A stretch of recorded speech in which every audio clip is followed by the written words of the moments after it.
Well, I think it's finally time we rank all 9 vocations in Dragon's Dogma. These are the different classes that you can choose from that offer different weapon combinations, attack skills, and movesets. There's an incredible amount of variety in how you combat this game, with 3 hybrid vocations and 6 heading in their own direction as well. You'll never get bored if you continue trying out what each has to offer. Also, each offers different augments that will massively buff your build and how you want to play. And while all the vocations are good and OP, as has been proven time and time again, there must be a truly superior class. Taking into consideration factors such as fun to play, excelling against many different enemy types, and overall power, here are all 9 vocations ranked from worst to best.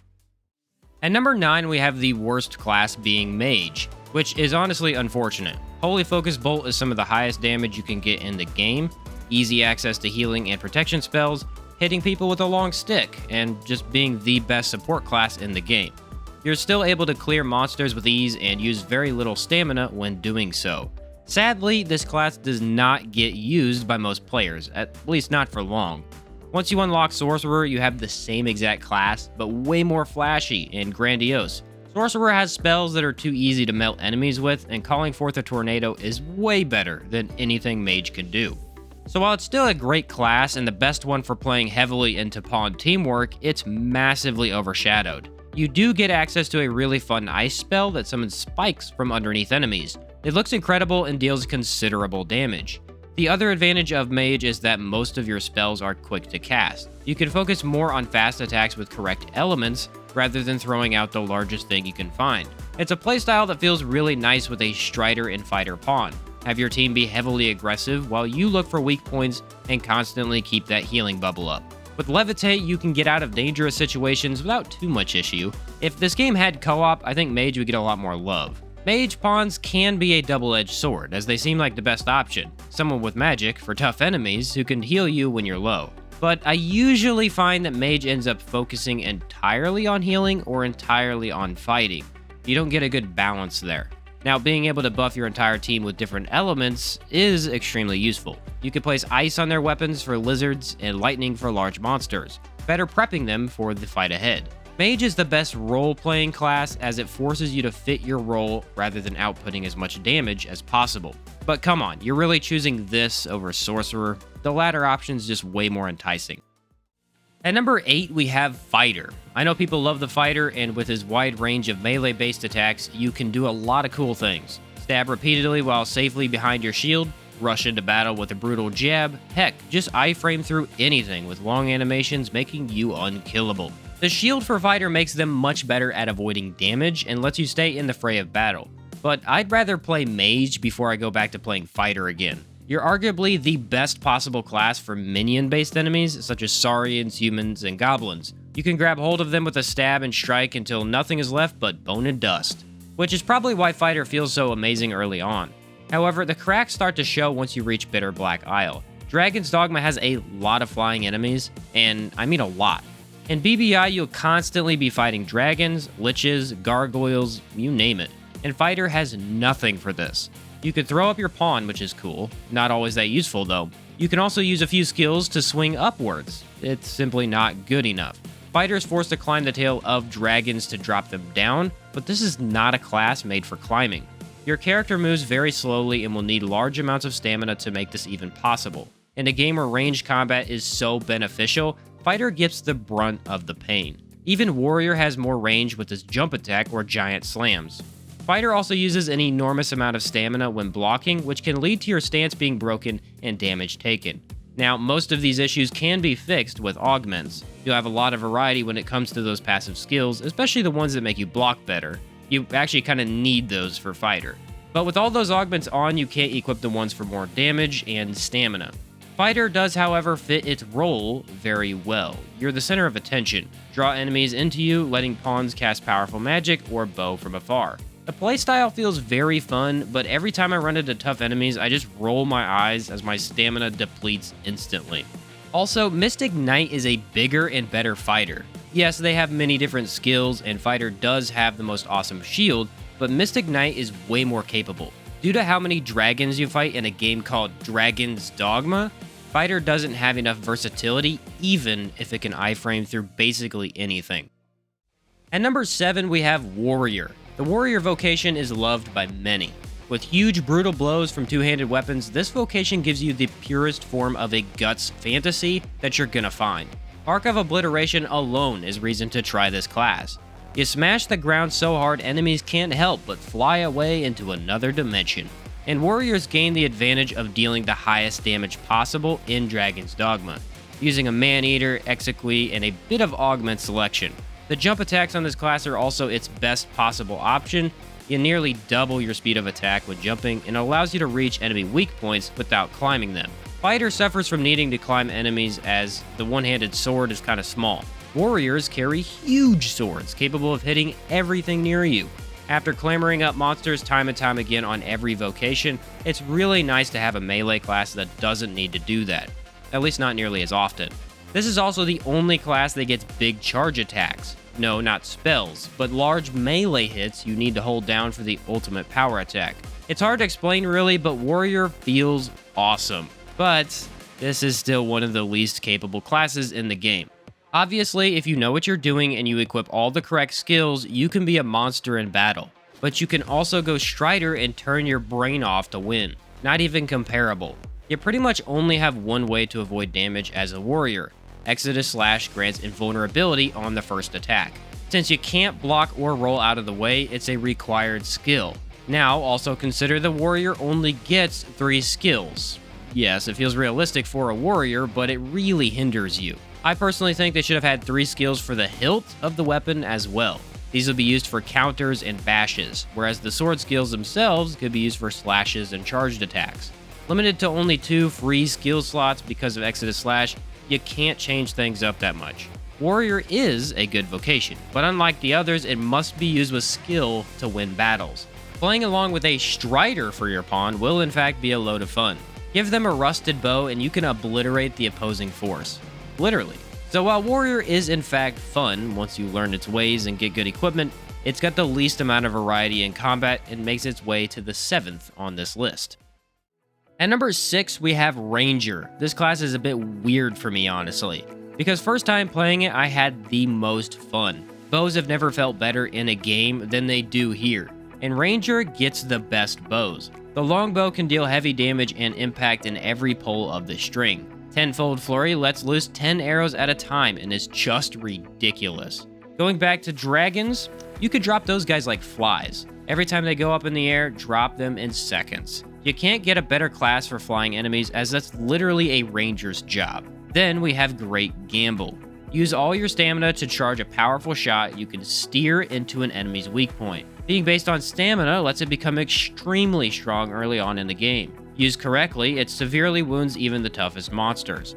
You also get daggers with this class, allowing you to double jump, roll, and deal good damage up close. Ranger has a lot of options for you as you can inflict debilitations faster, pin enemies to the wall, and even weaken enemies. Rangers are good at range. That's their MO, and they're really good at what they do. Once again, consider ranged combat is extremely valuable in an ARPG like this. You're always able to attack the enemy as long as you can see them. Fighter pawns can keep you safe and give you the time you need to blow off some heads. Now, what are the issues with Ranger? Not really issues, as the range combat makes up for everything, but the daggers are not where this class excels. Striders, magic archers, and assassins all have way better skills for daggers, and it really pushes you into using your bow as much as possible. Also, the lack of magic attacks does make fighting certain enemies a pain, but that's pretty common for several classes. Rangers do make for the perfect blast arrow users. Grab as many of those explosive sticks and it's amazing. Damon in particular is funny to fight against as he'll reel his head back as you stun him over and over. Ranger feels very strong, and with so many arrows being fired at once, you can enjoy being the archer you always deserve to be. But in a later game, I don't find him as fun, seeing as the other vocations get some super cool abilities. Ranger is amazing because range is amazing in this game, but I can't place it any higher than the 6th best vocation. At number 5, we have Mystic Knight, a hybrid vocation that takes the fighter and shoves some sorcerer into him. You're able to use high damage melee attacks, block anything with a shield, and spew magic forth in many different ways. Being able to switch to a staff as backup is always very useful as well. I much prefer this class with a mace over the sword, as it just kinda looks right. You get Ruinous Sigil that protects you while dealing magic damage in a circle. Probably the best defensive skill in the game aside from pure counters. Full Moon Slash makes you invincible for a time, also hitting numerous attacks in one hit. Stone Forest knocks down dragons, dealing incredible damage with the best spectacle you can find. Enchant your shield to counter with a magical explosion. And actually, Abyssal Anguish is a must-have, as it lets your weapon hit several times for one attack, and can be used alongside a weapon enchant. Then we have Magic Cannon. What do I even need to say about this thing? It's a freaking magic cannon. Summon a ball of light that will be whatever element you currently have on your weapon. Then, start hitting it. This will send out waves of magic balls that deplete health rapidly. It's your extremely useful ranged option for a melee-focused class, and it really has some crazy range. Summon more of those balls for even more tiny balls. Then, use Full Moon Slash to spam them. I much prefer Stone Forest as the attack is way cooler and has a lot better stagger in my opinion, but if you use Mystic Knight, you'll end up using Magic Cannon. It's too valuable to pass up. Mystic Knight offers a little bit of everything to a melee-focused player, and that shows when you look at the shield. Parrying attacks is the best way to make Mystic Knight shine. You'll take no damage and counter with a large elemental effect. The only downside? Player skill. No matter how easy you make it with augments, countering takes skill. If you're simply unable to read different attacks, like myself unfortunately, then you won't be able to parry. It's a very cool way to take down enemies, so I recommend you try to get good with it, but you have to know your weaknesses, and countering and parrying is unfortunately mine. Now, what is the weakness of Mystic Knight? It's got high damage, flashy skills, great utility in every situation. So, does it even have a weakness? yeah, it does. And that weakness is boredom. Mystic Knight suffers from you needing to buff 3 different things before every single fight, and then summon your skills once in the fight. First, enchant your weapon with an element, then place on Abyssal Anguish. Now enchant your shield. Now summon 3 great cannons. Now summon a sigil. It all makes you very strong and tanky, but it's a lot. The cast times on these skills are way too high for how often you need to use them. I mean, it's literally Mystic Knight's only weakness. You're gonna double your in-game time simply from buffing so often. Regardless, this vocation is extremely powerful, and the shield definitely makes you tough to damage. At number 4, we have Assassin, the most capable class with the most variety. You could do nearly anything with this way of combat except magic damage. I personally love to use the Force Hatchet, as it can buff your bow after you hit enough enemies. This makes for huge damage, and going alone ups that even more. Assassin has loads of options, and one in particular I love is sniping. You can pick off enemies from large distances, making difficult ambushes much easier. Gouge can be great for assassins, as it lets you rip into monsters with tremendous force. If you use a sword and bow, you don't have an easy way to avoid damage, unfortunately. Shields let you block anything, and daggers give you that sweet dodge roll. But you can use a rusted bow, which in my opinion is one of the best weapons in the game. Assassins can use a unique ring to increase blitz strike as well, a sword skill that sprints you across the map. Probably one of the best skills for movement and quick attacks. But you can't talk about Assassin without bringing up Masterful Kill. It makes the game a joke. You hit the skill, and as long as you stay still, you will counter the next attack. Avoid grabs and magic, but that's it. Melee combat becomes a joke, and it's honestly why Fighter and Warrior are so low to me. Assassin outclasses them so much due to the brainless parrying that is Masterful Kill.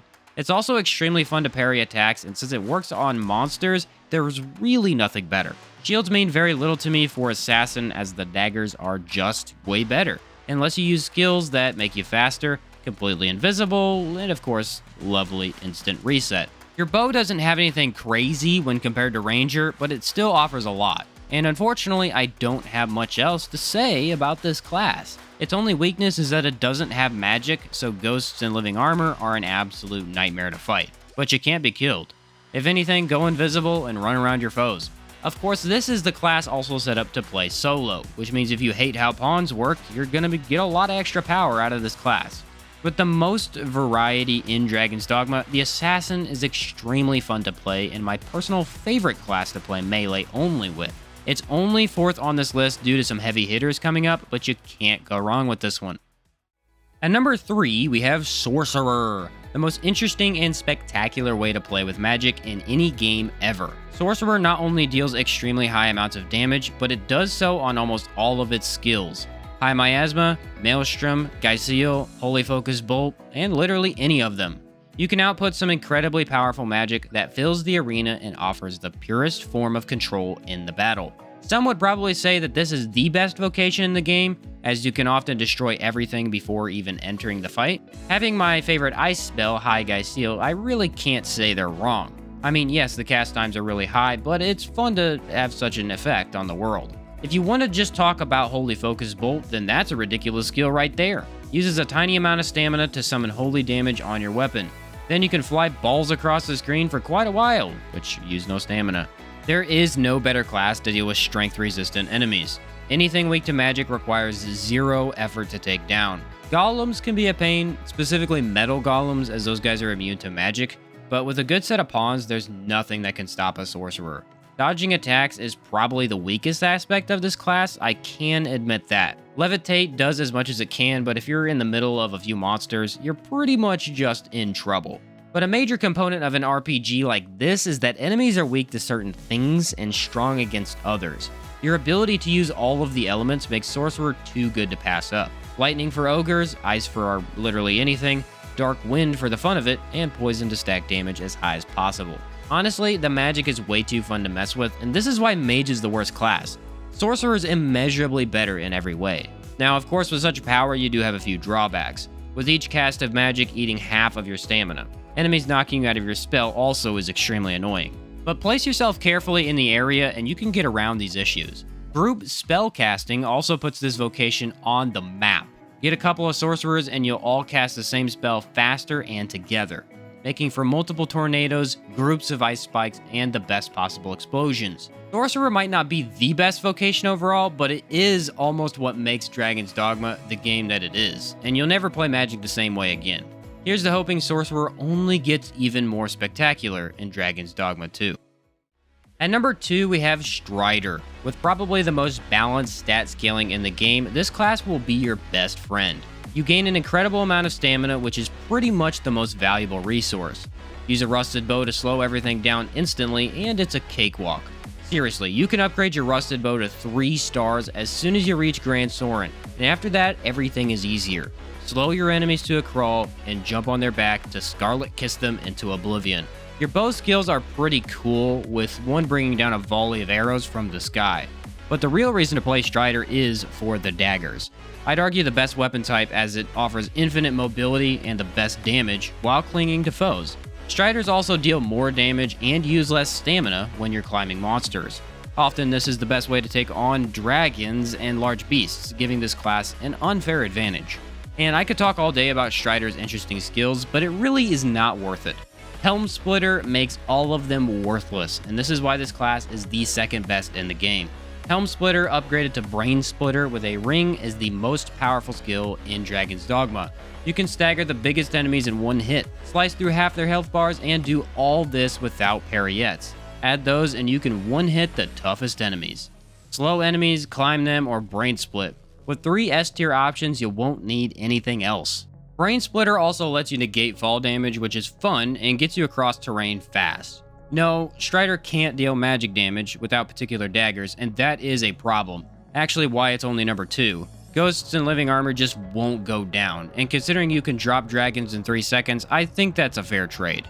I got this game because I saw you could climb monsters and deal crazy damage to cool beasts.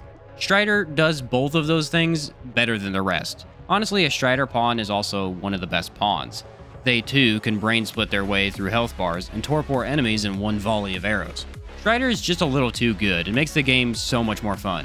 If not for the lack of magic, this would be the best vocation in Dragon's Dogma. And it's crazy to think you can start as this class. Not even a mixed vocation, and it's this good. Scarlet Kisses, Brain Splitter, Instant Reset. Enough said. At number 1, we have the Magic Archer, the single best class in Dragon's Dogma. The vocation that puts out the most damage quickly, has access to magic and physical damage, and has some of the most OP ranged attacks ever. When going through Bitter Black Isle, you'll not find a better vocation. Starting off, we have, again, daggers for the double jump and dodge roll. The daggers, if using the best ones, deal really high physical damage. You've got instant reset to stop your character from laying on the floor. Scarlet Kisses is the best possible attack when climbing enemies. Magic Rebalancer lets you buff your magic at the cost of some stamina and can stack 4 times, making you drop the strongest enemies in one shot. Immolation sets you on fire, dealing damage while you climb enemies. All these skills alone make Magic Archer strong. Moving on to Bow, you have 6-fold bolt into 9-fold bolt for extremely high magical ice damage. Ricochet Seeker lets loose lightning bolts that bounce until the enemy's dead. Explosive Rivet drops ice dragons in a way that's almost beautiful. Great Sacrifice offers limitless magic damage at the cost of a pawn, but who needs them anyway? None of this working for you? Switch to a staff to play like a mini sorcerer as well. Magic Archer is the strongest vocation, and going through the game with it is easier than any of the other vocations by far. Case in point, Living Armor. Living Armor sucks to fight on all vocations. They don't take any magic damage until their armor breaks, meaning sorcerers and mages have a tough time. Once it does break, you can't deal any physical damage to them, which takes out the other half of the vocations. Mystic Knight is able to take them down decently, but Magic Archer takes the cake. One shot at 9-fold bolt drops them from full health to 0. Hit Ricochet Seeker in a hallway and they die even faster. This class has all the stamina and dagger potential from Strider, but also the magic of a sorcerer. Then you add in the fact that the cast time for skills is way lower, and it's just the best. Outputting this crazy damage from 50 feet away is incredible. It also helps that Magic Archer is a pretty cool idea. Most often RPGs let you go magic with a staff or wand. Magic Bow is something I never thought of before, and it makes the combat a bit more unique. Magic Archer is the single best vocation in Dragon's Dogma, and you'll never find a better class to destroy monsters with. All 9 vocations ranked in Dragon's Dogma. I'm sure I stepped on a few toes there, and there's definitely some people that disagree with me. But of course, personal preference plays a bit into this. With such powerful classes, it's impossible to make everybody happy with your tier list. But I stand by this list and think it's as accurate as you're gonna get. The top 3, Sorcerer, Strider, and Magic Archer, are easily my favorite vocations. While I still enjoyed Warrior and Assassin a lot, they have some major drawbacks. Comparing them to the limitless potential of Magic Archer is not even fair. Feel free to let me know what you thought of this list down in the comments, and leave a like if you enjoyed it as well. I've fallen completely in love with this game, even though it's been out for so long. Here's to hoping Dragon's Dogma 2 is as good as the first, and I thank you for watching.